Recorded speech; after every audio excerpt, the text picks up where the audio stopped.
This is part of my walking route, and I wanted to record all the status of this place for my own future reference. So I'm also going to put it up in the YouTube for those dedicated people who don't mind flowing through this stuff. So that's the main road. From there, this road turns down. This is one of my walking route, and then starts out on a very depressing note with this Vedalia. That Spagneticola weed, and then some grown up acacia trees whose children and seeds are spreading all around now. So one side of the road is clear cut completely and reoccupied by mainly this acacia. The other side is has been left alone for the time being, and lot of stuff has grown, including one that peltata, Makaranga peltata, Upparge mara, and of course lots of this Congress grass has come also, and then some of the wildflowers you can see, pretty little Ipomias.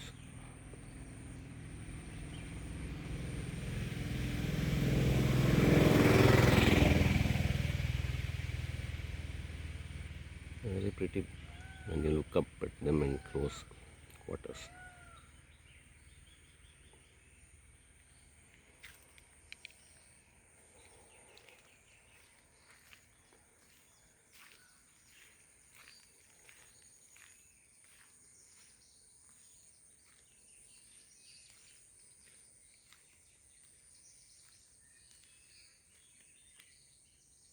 It's a beautiful morning. Yesterday a little bit rain was there.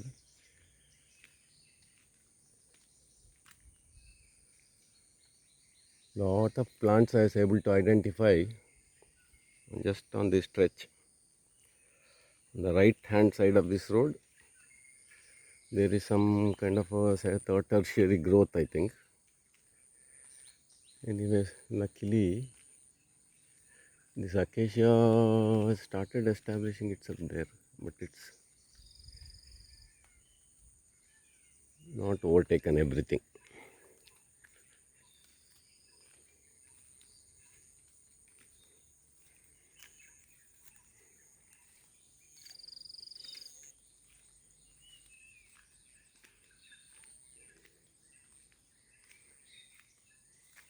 And these wall surfaces, it's a laterite rock, but nicely occupied by many little species.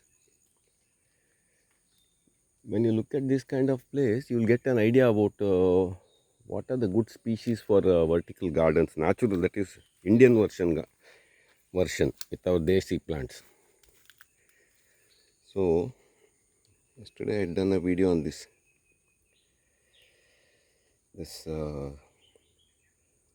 Scleria lithosperma. It's a pretty little grass, and how nicely it's growing on the vertical surface. Little clump of it. Then another nice plant which I had started looking into. It's not that much known. That is these little things. That heart-shaped one, no?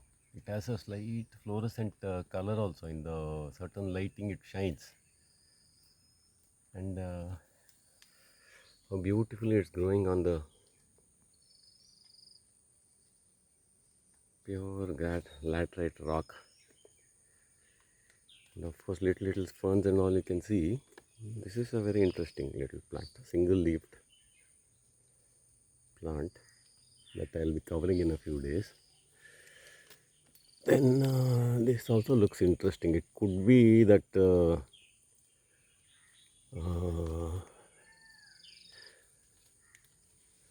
Safed Musili maybe. Then this is that Ficus arnosiana, Kallu Ashwatha, growing beautifully on this vertical surface.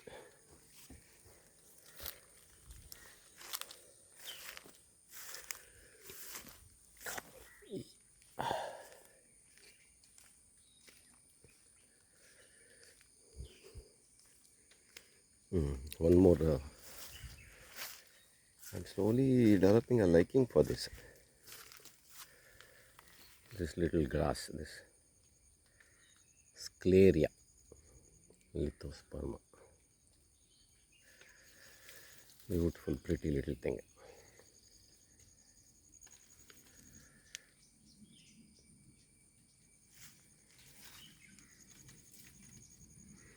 This is the base of one of the. Of course, the location is a bit harsh, so you don't see a beautiful specimen or anything. But in this little crevice, it has grown. This one, so it has great potential and it can tolerate a lot of shade. Here is one baby, that Kallashota, Picus arnoceana, right on the rock.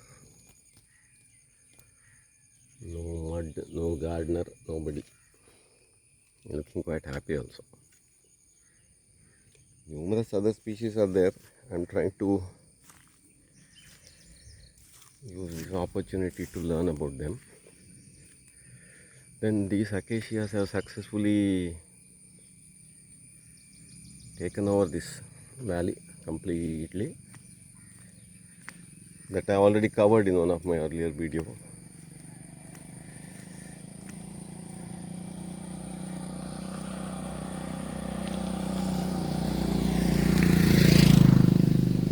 So this left side is a ecological disaster, but the right side is promising. There is one nice this Karelia brachiata. You can see the shape of it spreading beauty.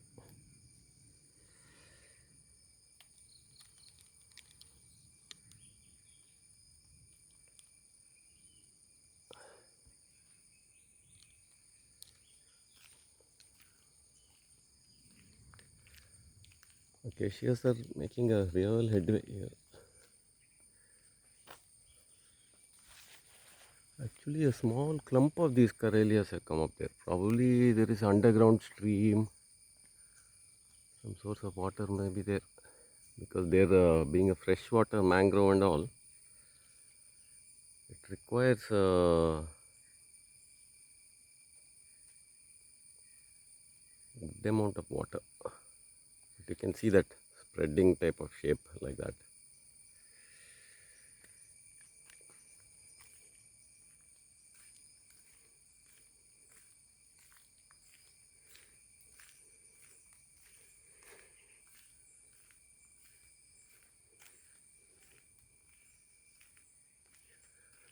As you go downward, on the right side, something is there. Few hundred species may be there. On the left, acacia.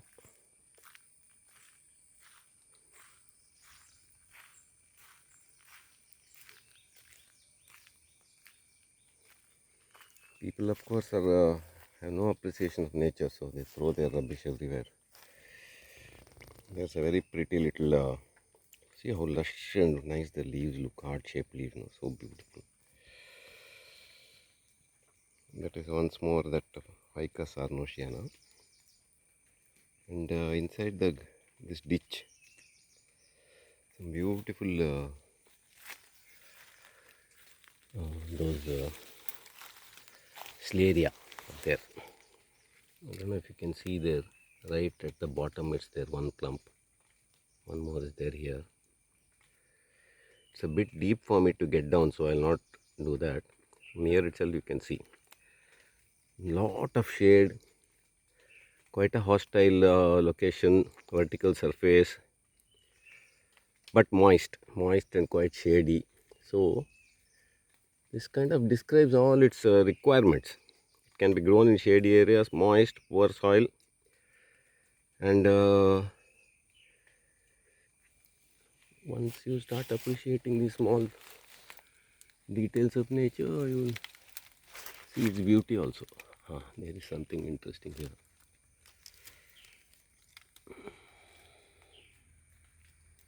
It looks quite pretty, whatever it is.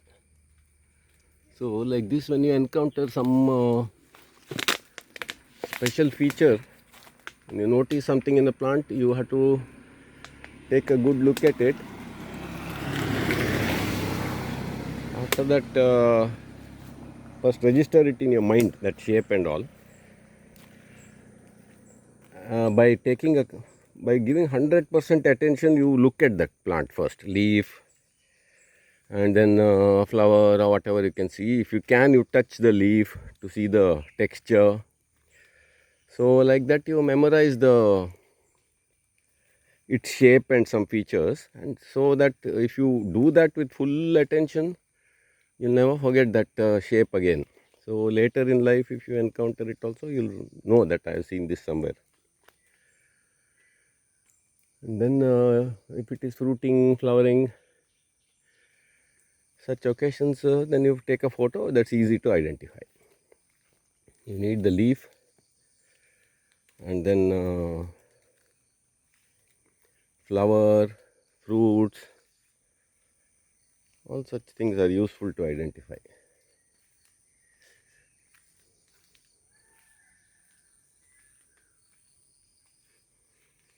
This is also quite a common plant. I have yet to get the identification of this.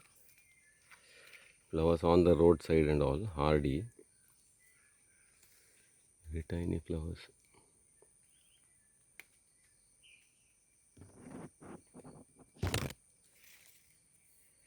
So like this, when you notice the flowers, take a good look first. You have a camera, take a photo. That's how you teach yourself, step by step. There's a nice fishtail palm here. Beautiful thing, it's growing by itself, from the ditch itself it's coming. Such amazing shapes. Look at that. Once it becomes a bigger tree, you'll never notice these details because it will be high up. This odd shaped leaves actually quite fascinating. It's as if someone has ripped it apart, one end of the leaf.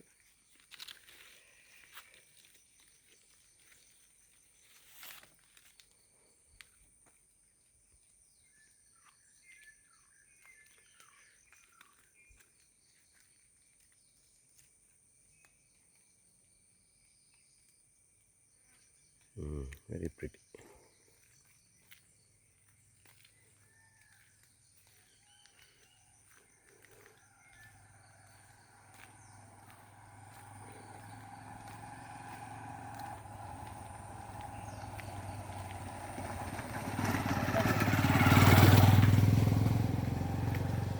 That is my milkman. This is a real sight. Here you can see the natural formation of this Infortunatum. It is Clerodendron Infortunatum. And it occurs naturally in the, you can see it can be climbed on, it can be grown in as a clump. They all flower beautifully and very aromatic also. I've already done a video on this plant. Very nice.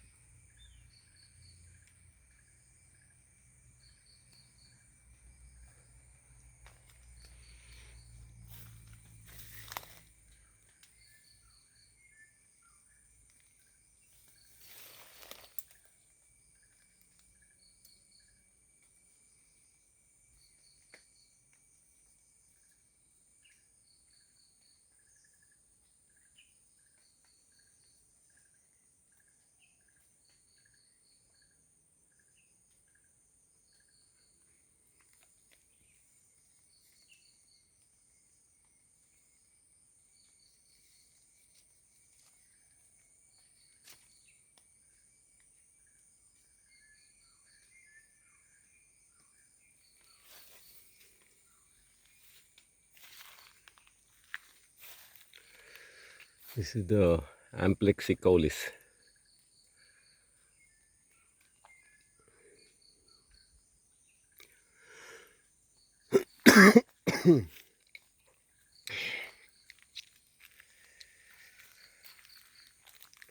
And there's one more interesting thing here. There it is.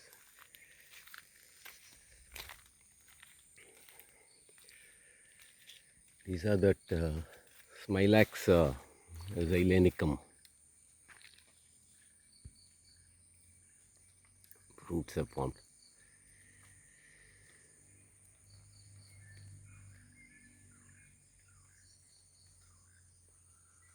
I don't know if you can see those little bunches there. And then I had done the flowers of the same plant about a month back. Now the fruits have formed. See how pretty it is. But then you have to crouch under them and look. Bunches and bunches of them. So this will provide some quite a bit of food for some birds and all. And then it is also host to some butterfly. Very important to have all these kind of plants, not this rubbish exotics which won't support any life. Neither any fruit is there. This one, the leaves, some butterflies and moths, their larvae can eat. The flower, the fruits are eaten by birds and they spread. See how beautifully bunches and bunches of these fruits. There must be a couple of, maybe 1,000 of them almost.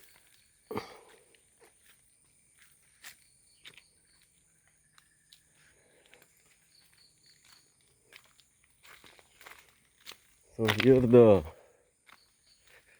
degraded area comes to a abrupt end because the valley starts going downwards. That downward slope increases and also it's that means slopey kind of place is difficult to cultivate. Also maybe the owner has left it for some reason of his own. And this is a place where I could get lot of plants for my photos and identification. In fact, a single stretch of 100 meters in this kind of rich area will have, according to my rough estimate, at least some 100 species of 100 or not hundreds of species of these rare plants. Now I discovered one more today, something nice, but it involves climbing all kind of odd places, getting a foothold somewhere proper. Oh, my head is gone.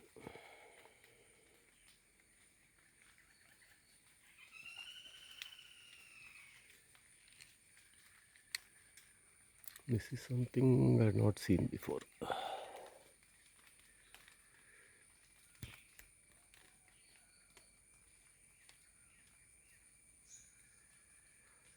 So if you keep your eyes on a sharp lookout, you'll notice all these little things, developments.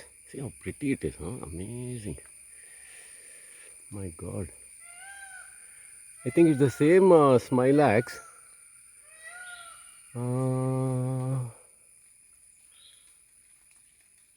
Flowering, I think. Flower buds. Whereas that the other plant I showed, it had already fruited. This one,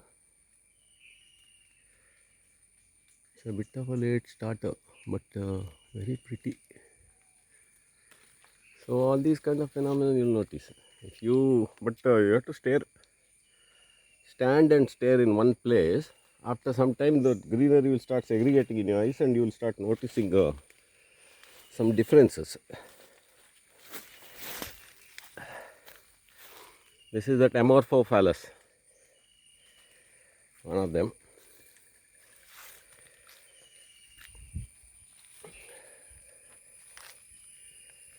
Then the other side has, it's been for the road they have cleared it, and lot of plants are little plants have come on that vertical surface also. Very interesting creatures.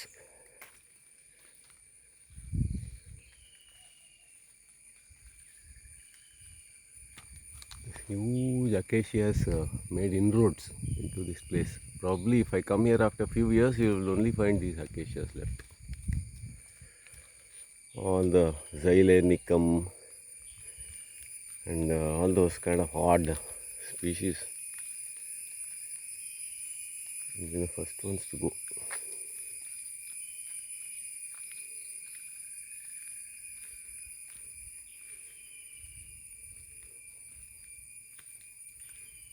One more example of that. Scleria. So nicely it can grow on this vertical surface. This is the Shriparna, Musanda frondosa or something it's called. That also can grow on vertical surfaces. Very pretty plant.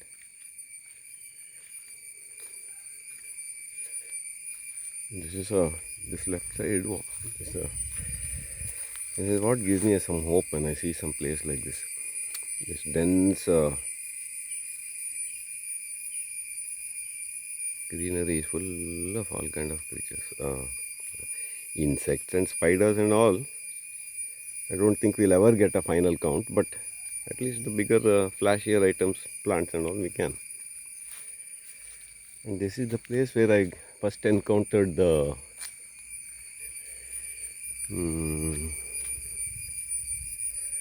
Conemorpha fragrans. Very nice plant. I am going to collect it. This is the Conemorpha. It's a woody climber. It's called some. It's a type of frangipani type of fruit. That flower is there. White, beautifully aromatic flowers, big white ones. And it's one of the wild species that flowers nicely. ನಿಮ್ಮ ಮನೆ ಕೆಳಗ ಆ ಕಡೆ ಎಲ್ಲ ಸ್ವಲ್ಪ ಈ ಕಾಡು ಗಿಡ ಎಲ್ಲ ಇದೆಯಾ ನಿಮ್ಮ ಮನೆ ಹತ್ರ? ಇಲ್ಲ ಇದೆ. ಅದೇ ನನಗೆ ಈ ಗಿಡ ಮೂಲಿಕೆಗಳದ ಫೋಟೋ ಗಿಟ್ಟು ಹೊಡೆಯೋದೆಲ್ಲ ತುಂಬ ಆಸೆ. ಇದು ಯಾವುದ್ರಲ್ಲಿ? ಗಿಡಮೂಲಿಕೆ ಇದೆಲ್ಲ ಗಿಡಮೂಲಿಕೆ ಇದು ನಮ್ಮ ಜನರಿಗೆ ಮರ್ತೋಗಿದೆಲ್ಲ ಹೆಸರು. ನಿಮ್ಮ ಅಪ್ಪ ಅಜ್ಜನ ಕಾಲದಲ್ಲಿ ಎಲ್ಲ ಗೊತ್ತಿತ್ತು. ಈಗಿನ ಮಕ್ಕಳು ಕಾಲೇಜಿಗೆ ಹೋಗಿ ಎಲ್ಲ ಮರ್ತರು.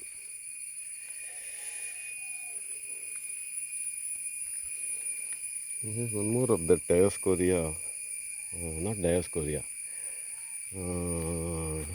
I think Dioscorea doesn't have thorns. This is a Smilax.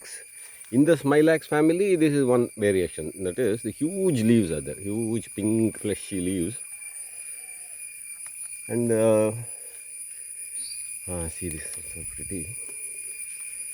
Those red creepers also, whatever it is looking nice. The new shoots are red color. The peculiar shape of this Western Ghats and the length has ensured that so many diverse variations of each species are there. This is that once again that Conemorpha fragrans. It's a climbing plant. It actually goes on top of those big trees and there only it flowers, which it's beyond me to climb on those trees and photograph them and all. But this Conemorpha has good potential to become to get into gardens. Why should you get some exotic one when you have beautiful native species and then they support so much of our life? They are our wealth. On these tall trees, this Conemorpha will climb up right on top and there it will flower. So even here you can see. Let me try to point it out.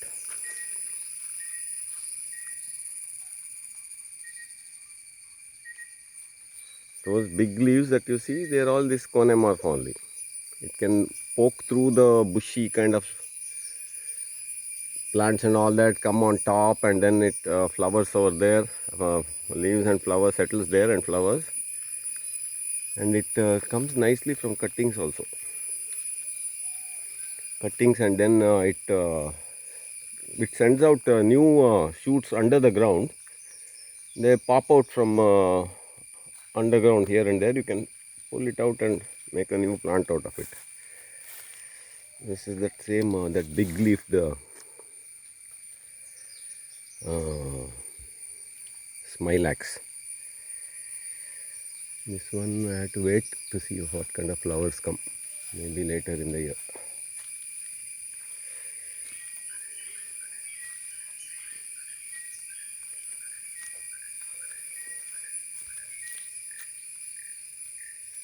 This Conemorpha, I might as well show you how to get new plants. If there is one big mother plant, then in the surrounding area you will find this Conemorpha coming out of the earth. Some small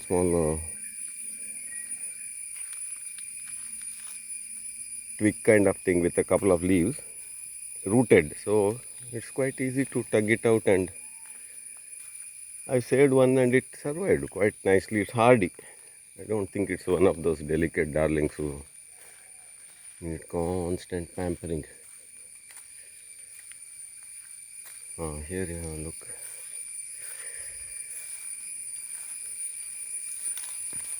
This place is almost impenetrable to go down there.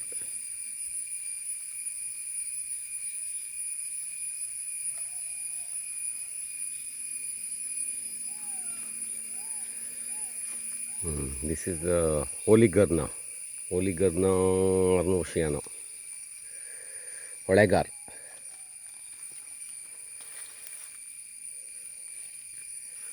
Here is the Conemorpha. This one, it's already going forward and find a better specimen to show.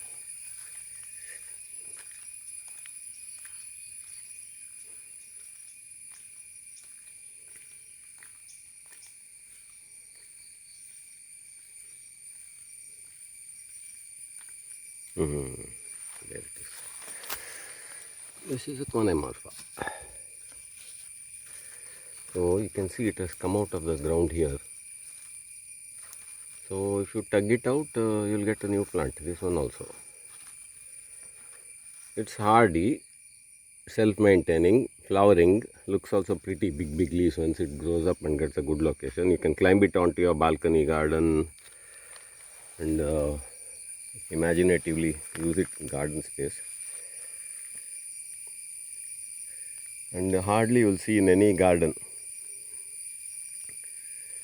The only way these kind of species which have garden potential is to, for nursery trade has to adopt it, find ways to popularize them. People have to be taught that our own trees are important for our own butterflies and birds. And this is going to be the main theme of all my videos for the next coming period. I want to go through all these plants which have potential so that the people have alternatives. If you want to have a native garden, you want a lot of butterflies, you want to be eco-friendly, then you can get these plants and put them in your garden. So much talk is there about eco-friendly. Everyone is an environmental lover. But you go and see what they're growing in their gardens, you'll know their true story. This is a Pavetta indica. Very pretty white pyramid shaped flowers. I also covered that plant earlier. This is a beautiful thing to have in any garden. But you won't see it.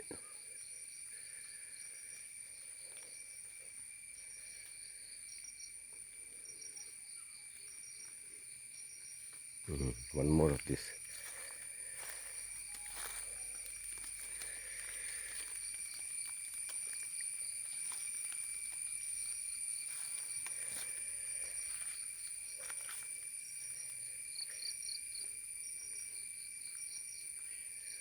Quite a few pretty plants are there. This one also. It seems it's one of the sizes. I'm waiting for it to flower so that it can be identified. And variations are there. Lot of plants. It looks You go some 50 kilometers further north or south, you might very well discover another variation of that same species. This kind of habitats are very important for small birds because they can safely nest there, free from all this any kind of disturbance. And all this rich diversity provides ample food. Different fruits and flowers come at different periods of the year.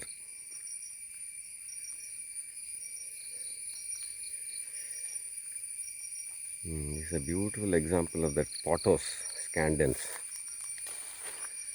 How nicely it's growing. These are all important for our butterflies or bird. It has tiny red fruit also. And then you see how it is climbed on.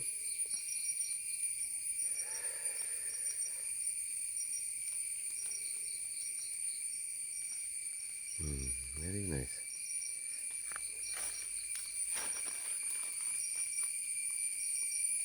You can also see little mosses are there. Moss or some type of tiny fern.